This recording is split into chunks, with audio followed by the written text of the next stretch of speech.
पहले हमें भाई देखिए ये नित्य क्रिया है हमारी कि हम विष्णु सहस्त्र नाम का पाठ करते हैं, तो बस विष्णु सहस्त्र नाम का पाठ करें, रसोई तैयार करें और आपको भोजन उपलब्ध करा दें आपकी शुद्धा शांति का। लेकिन इस समय का दृश्य जो चल रहा है इससे ये हम कथा आपको बाद में भी बता सकते हैं और ये कथा हम बाद में बताएंगे भी, लेकिन फिलहाल तो जो दृश्य आपके सामने चल रहे हैं उन दृश्यों के आप दर्शन कीजिए।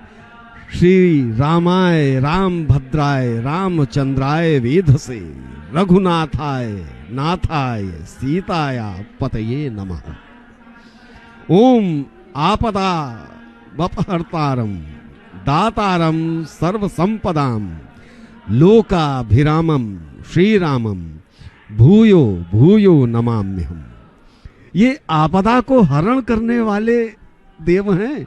खाली आपने एक दृश्य इनका देख लिया, इनकी छवि अंकित आपके मन मस्तिष्क में हुई और आपदा हरण हो गया, आपदा का समाप्त हो गई आपदा।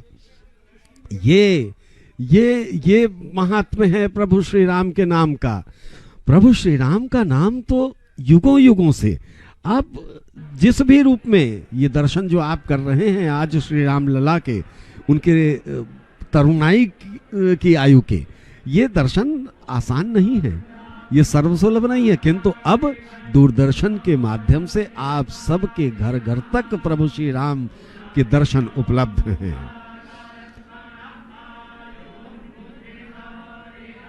इस समय की स्थितियां यहां आप देख रहे हैं,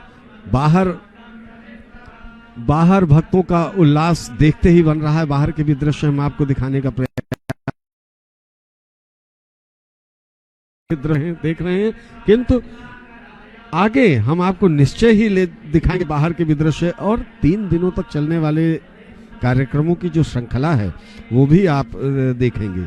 और ये सब दृश्य, ये विहंगम दृश्य आप देख रहे हैं प्रभु श्री राम। अब ये दधि स्नान चल रहा है, ये पंच क्रिया का जो स्नान होता है उसमें ये सब जिससे चरणामृत तैयार किया जाता है, उसमें दधि स्नान है, घृत स्नान है, मधु स्नान है, और पवित्र नदियों सरोवरों का जो सम्मिलित समेकित जल होता है उससे भी प्रभु श्री राम के विग्रह को स्नान कराया जाता है। प्रभु श्री राम की बात जब जब आती है, कब से कोटि वर्षों से चली आ रही है परंपरा, पता नहीं कितने कथावाचक, पता नहीं कितने संत महंत मुनि महात्मा श्री राम कथा कहते चले आ रहे हैं, किंतु उसका कभी कोई अंत नहीं है। सब अपने अपने भाव और अपनी अपनी अनुभूति के अनुसार उनके नाम का बखान करते हैं। इतना कुछ आकर्षित करती है, लालायित करती है, कृतार्थ करती है, धन्य करती है। जीवन सफल होना क्या होता है सच पूछिए तो यही इस परिसर में आकर दर्शन कर कर एहसास होता है। प्रभु की कृपा भयो सब काजू, जन्म हमार सुफल भा आजू। आज ये पूरे विधि विधान के साथ उसी तरह से महाभिषेक किया जा रहा है। स्वस्ति वाचन मंत्रोच्चार के साथ ये गर्भगृह के ठीक बाहर एक छोटा सा जगमोहन है, उस जगमोहन में ये पुरोहित खड़े हैं और उनके ठीक बाहर कुछ विशिष्ट संतजन वहाँ पर व्यवस्थित होकर बैठकर पूजन आराधन कर रहे हैं। और उसके ठीक बाहर, इन स्वस्ति वाचन के ठीक बाहर से ही यहाँ पर दर्शन होते हैं लोगों के और चले जाते हैं लोग धीरे धीरे बाईं तरफ से निकलकर निकास द्वार की तरफ। मुख्य भवन में प्रवेश करने के लिए हम धीरे धीरे इस गर्भगृह में प्रवेश करते हैं, तो जहां से आपको ये दृश्य दिख रहे हैं रामलला के दर्शन वहीं से होना आरंभ हो जाते हैं। और ट्रस्ट ने व्यवस्था इतनी सुंदर की है कि यहाँ पर जो भी श्रद्धालु आते हैं वो चलायमान सदैव रहते हैं, यानी कोई भी संभावना ऐसी नहीं है जहाँ श्रद्धालु खड़े हों या भीड़ का बिल्कुल दबाव बने। इसी वजह से, इसी कारण से कितने भी श्रद्धालु क्यों ना आए, यहाँ पर धीरे धीरे इसी तरह चलायमान होते हैं, यानी दर्शन सर्व सुलभ होते हैं। दूर से ही लोगों को दर्शन होने आरंभ हो जाते हैं और जब तक वो नज़दीक पहुँचते हैं जहाँ से उन्हें बाईं तरफ निकास की ओर मुड़ना होता है, तो एक तृप्ति का आभास हो जाता है। तृप्ति का आभास इसलिए कहता हूँ कि भगवान के दर्शन करने से तृप्ति तो कभी मिल ही नहीं सकती है। हम सदैव अतृप्ति का भाव ले जाते हैं, लेकिन हमारे अवचेतन पर, हमारे पूरे सर्वांग पर जो एक तृप्ति का भाव होता है, वो मानो हमें एक आह्लाद से भर देता है, एक नवीन ऊर्जा से भर। तो लगेगा जैसे मूर्ति है किंतु भाव बदल रही है। तो ये भाव क्या है? ये भाव हमारे मन के हैं, जो हमारे प्रभु के प्रति हैं। वही प्रतिबिंबित होते हैं विग्रह के ऊपर, या विग्रह के सामने खड़े होने पर निश्चय ही उसके भाव भी, विग्रह के भाव भी हमारे अंदर समाते हैं, तो हम उसी के अनुरूप देखने लगते हैं। ये अब शहद द्वारा स्नान कराया जा रहा है।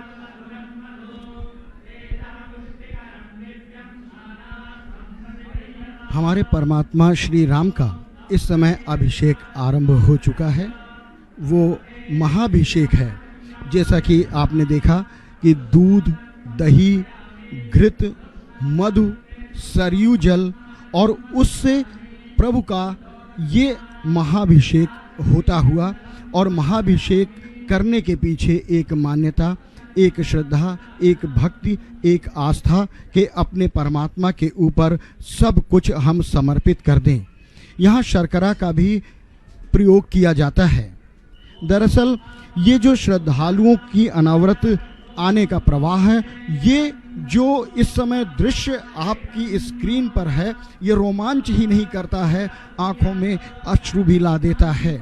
ये सौभाग्य के क्षण होते हैं जब हम अपने परमात्मा को बालक रूप में इस तरह से हम उन्हें देखते हैं। ईश्वर का, हमारे परमात्मा श्री राम का स्वरूप ही ऐसा है जो हमें तृप्त करता है। वो जब एक बार देख लेते हैं तो कहते हैं कि अब हमें कुछ और नहीं देखना है।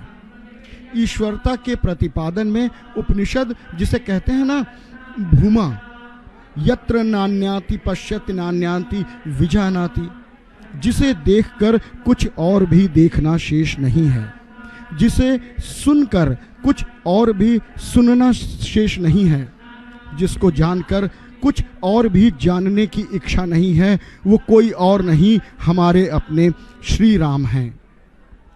जनकपुर से आए हुए दूतों से महाराजा दशरथ जी, चक्रवर्ती जी महाराज पूछते हैं, आपने मेरे पुत्रों को देखा है, कैसे हैं वो? दूत मुस्कुरा के कहते हैं, महाराज देखा ही नहीं है, उनको देखने के बाद हमने अब देखना ही बंद कर दिया है। देव देखी अब बालक दोऊ, अब न आँख तर आवत कोऊ।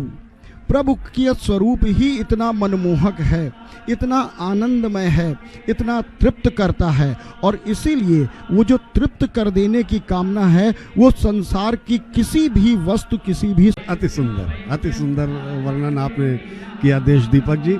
निश्चय ही भगवान का साथ छूटा, उनका हाथ छूटा तो फिर ये जग टूटा समझिए, हर कोई रूठा समझिए।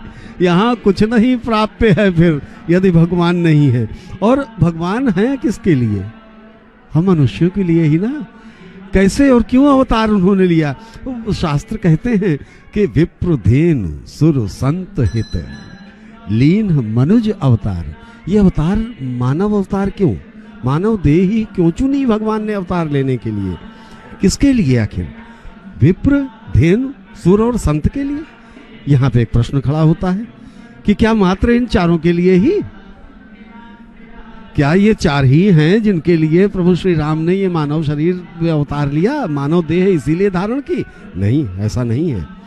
ये तो पूरे संसार के लिए प्रभु ने लिया ये अवतार। और सारे ग्रंथ भी इस बात का उल्लेख करते हैं। और कहावत वो क्या, वर्णो रघुबर विमल जस जो दायक फल चार। तो फल चार, ये कौन से चार फल? चार फल का भी तो जिक्र आना चाहिए, चार फल भी पता चलने चाहिए कि कौन कौन से हैं। ये चार फल आपको हम बताते हैं कि कौन कौन से हैं। ये चार फल हैं धर्म, काम, अर्थ और मोक्ष। ये चार फल प्राप्त करने के लिए और ये चारों फल प्रत्येक प्राणी को मिले, इसीलिए भगवान ने अवतार लिया है। और हमारे अवतार लिए हुए परमात्मा प्रभु श्री राम का अभिषेक संपूर्ण हुआ, उन्हें वस्त्र धारण कराए जा चुके हैं और अब उन्हें आभूषण पहनाए जा रहे हैं। ये एक बड़ी विलक्षण बात है अनिल जी। वाल्मीकि रामायण, रामचरितमानस, आध्यात्म रामायण, अलवंद स्त्रोत्रम जैसे ग्रंथों से प्रेरित होकर ये सारे आभूषणों का निर्माण किया गया है, जिसे रामलला को धारण कराया जा रहा है एक एक करके। यानी इन ग्रंथों के वर्णन के अनुसार ही इन आभूषणों को बनाया गया है। वस्त्र विशेष रूप से तैयार किए गए हैं, जिसमें सोने और चांदी का काम किया गया है। ये जगमगाते हुए वस्त्र हैं और भगवान उस कढ़ाई किए हुए, जरी किए हुए वस्त्रों के साथ यहाँ पर तैयार हुए हैं। इन वस्त्रों पर शंख, चक्र, पद्म, मयूर जैसे वैष्णव प्रतीकों का भी अंकन किया गया है। भगवान के गले में जो हार पहनाया जा रहा है, ये अर्धचंद्राकार हार जो भगवान ने पहना है, इसमें हीरे, पन्ने और माणिक्य लगे हुए हैं, जो कि 22 कैरेट और 27 कैरेट के हैं। भगवान के गले का ये सुंदर जो हार आप देख रहे हैं, गुलबंद, और इसके मध्य में जो लगा हुआ ये हीरा है, ये एक टुकड़े का बना हुआ हीरा है, अद्भुत है और अलौकिक है, और इसकी दिव्यता और छटा आप देखते ही रहिए। भगवान इसके बाद उन्होंने जो कमर में पहना हुआ है और उसके बाद बड़ी वनमाला पहनेंगे, वो विशालकाय होती है और धीरे धीरे उनके आभूषणों को पहनाने का क्रम चलता हुआ, ये वही अर्चक हैं जिनकी चर्चा हमने आपसे की। बड़े ही मनोयोग से, बड़े ही प्यार से, बड़े ही स्नेह से, ये भाव देखिए ना, जिस तरह से एक माँ अपने पुत्र को कैसे वो श्रेष्ठतम लगे उसको ध्यान में रखते हुए उसकी सज्जा करती है। भगवान तो स्वयं मोहक हैं, स्वयं सज्जित हैं, उनकी क्या सज्जा करना। लेकिन ये भाव होते हैं हमारे आपके, जो प्रतिनिधित्व करते हुए अर्चक इस समय भगवान के श्रृंगार में लगे हैं, उन्हें आभूषण धारण करा रहे हैं।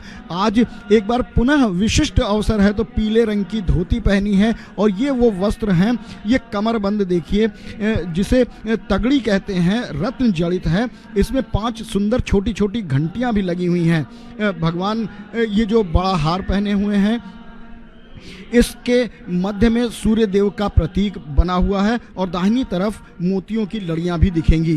ये भगवान धीरे धीरे अपने सभी आभूषणों को धारण कर रहे हैं और इन आभूषणों में हीरा, पन्ना, बहुमूल्य माणिक्य लगे हुए हैं। भगवान ने वो मंगल तिलक भी धारण कर लिया है, जो 16 ग्राम का है और भगवान के माथे पर लग रहा है। इसमें माणिक और हीरे जड़े हुए हैं और मध्य में एक सुंदर सा एक हीरा लगा हुआ है, जो उसकी अलौकिक आभा को द्विगुणित कर रहा है। और अब भगवान के मुकुट को धारण कराने की तैयारियां आरंभ हो रही हैं।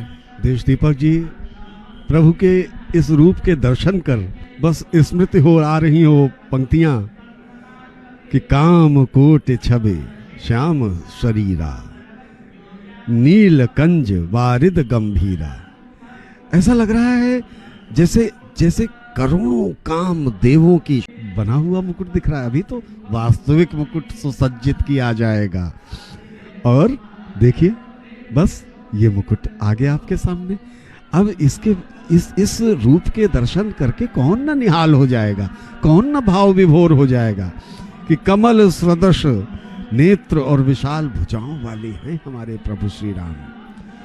और भुज प्रलंब कंजारन लोचन, श्यामल गात प्रणत भय मोचन। ये भय का मोचन करने वाला दृश्य है। इस दिव्य रूप के दर्शन करने मात्र से इस लौकिक जगत के जितने भी भय हैं, उसके जितने भी प्रकार हो सकते हैं, उन सभी भयों का नाश सुनिश्चित है। ये दर्शन आहा आनंदित करने वाले दृश्य हैं। ये सारे ही भक्तगण इस समय भाव विभोर होकर के आनंद उठा रहे हैं इन अलौकिक दृश्यों का। जैसे इस धरा पर कहीं कोई और लोग उतर आया हो, कुछ ऐसा ही दृश्य गर्भगृह के अंदर दिखाई पड़ रहा है इस समय का। प्रभु का श्रृंगार अब पूर्णता की ओर है। परमात्मा ने जो स्वर्ण मुकुट धारण किया है इसमें बहुमूल्य हीरे, पन्ने और माणिक्य तो लगे ही हैं। इसके मध्य में सूर्य देव का प्रतीक एक लाल रंग का माणिक्य भी स्थापित है और दाहिनी तरफ आप देख रहे हैं मोतियों की लड़ी लटक रही है, 5 मोतियों की। ये बड़ा वाला कंठाहार जो इनके नाभि तक जा रहा है वो देखिए। कानों में जो कुंडल पहने हैं वो मयूर की आकृति के हैं और अन्यथा ना होगा कहना, इसमें भी सुंदर हीरे और माणिक्यों से उसे सुशोभित किया गया है। मयूर हमारे यहाँ सौभाग्य और मंगल के प्रतीक हैं, इसीलिए उसे मयूर की आकृति में बनाया गया है। और कुंडलों को आप देखें तो मुकुट के साथ मेल खाते हुए बनाए हैं, यानी भगवान की रुचि का पूरा ध्यान रखते हुए उनके श्रृंगार और उनके आभूषणों का निर्माण किया गया है जो पूर्णता में। इस बीच भगवान ने लगभग समस्त आभूषण धारण कर लिए हैं। गुलबंद में चमकता हुआ उनका वो हीरा हो, माथे पर लगा हुआ वो हीरा हो, या फिर ऊपर सूर्य के प्रतीक के रूप में माणिक्य हो, वो सब कुछ आज अपनी उस प्रतिभा, उस चमक को विहीन पा रहे हैं। भगवान के हाथ में देखिए स्वर्ण जड़ित कंगन हैं और ये सारे हीरे माणिक्य अगर शोभा पा रहे हैं तो भगवान के मुख से निकलती हुई जो आभा है उसके समक्ष फीके हैं, क्योंकि परमात्मा की सौम्यता, उनकी करुणा, उनकी कृपा, उनका आशीर्वाद और आंखों से बरसता स्नेह सभी को रोमांचित कर दे रहा है। और वो रोमांच अनुभव ही किया जा सकता है जैसे हम सब यहाँ बैठकर कर रहे हैं। और इसी रूप के दर्शन करके ही तो उस कालखंड में प्रभु श्री राम के दर्शन करके वो सब वहाँ जितने लोग इर्द गिर्द उपस्थित थे वो कह उठे होंगे कि करी आरती निबछावर करही, कि बार बार शिशु चरण ही परही, मगध सूत बदिगण गायक, पावन गुण गावई रघुनायक। ये पावन गुण हैं रघुनाथ के, जिनका बखान हम और देश दीपक जी आपके समक्ष कर रहे हैं। ये पावन गुण ही तो हैं प्रभु श्री राम के, जिन्होंने कश्मीर से कन्याकुमारी तक एक सूत्र में जोड़। इस बात का संकेत कि प्रभु का भोग प्रसाद संपन्न हुआ और प्रभु प्रकट हुए। नीलाम भुज श्यामल कोमलांगम, सीता समारो पितवारमागम, पाणौ महाशायक चारु चापम, नमामि रामम रघुनंदनाथ रघुवंशनाथम। ये रघुवंश के नाथ प्रभु श्री राम प्रत्यक्ष अब हमारे सामने हैं। सारी क्रियाएं आज की संपन्न हुई, जो कुछ भी आज अनुष्ठान होने थे वो सब क्रियान्वित किए गए। और उसके बाद अब इस विशाल वृंद समूह को, इन भक्तों को दर्शन देने के लिए अपनी पूरी आभा के साथ प्रभु आपके समक्ष हैं। हरि व्यापक सर्वत्र समाना, प्रेम ते प्रगट हो ही मैं जाना। आज संपूर्ण प्रेम की पराकाष्ठा हुई है। भगवान का एक बार पुनः यहाँ पर प्राकट्य हुआ है, उन्होंने दर्शन दिए हैं। पहली वर्ष राम का प्राकट्य एक आस्था का पर्व मात्र नहीं है, वो श्रद्धा का अतिरेक या विश्वास का प्रतिष्ठा मात्र नहीं है। ये भारतीय मूल्यों की प्रतिष्ठा के स्मरण का पर्व है जिसमें हम सभी का सम्मान है। ये उन भारतीय मूल्यों की प्रतिष्ठा है, ये मानवीय चरित्र की प्रतिष्ठा है जो श्री राम का नाम लेने के बहाने से व्यक्त होती है। करही आरती आरती हर के, रघुकुल कमल विपिन दिन करके, कि पुरुषोभा संपत्ति कल्याण, निगम शेष शारदा बखाना। ये सभी दुखों को हरने वाले सूर्यकुल रूपी कमल वन को प्रफुल्लित करने वाले सूर्य के ही वंशज श्री राम जी की आरती हो रही है, को दिखाया जा रहा है प्रकाश के वंशज।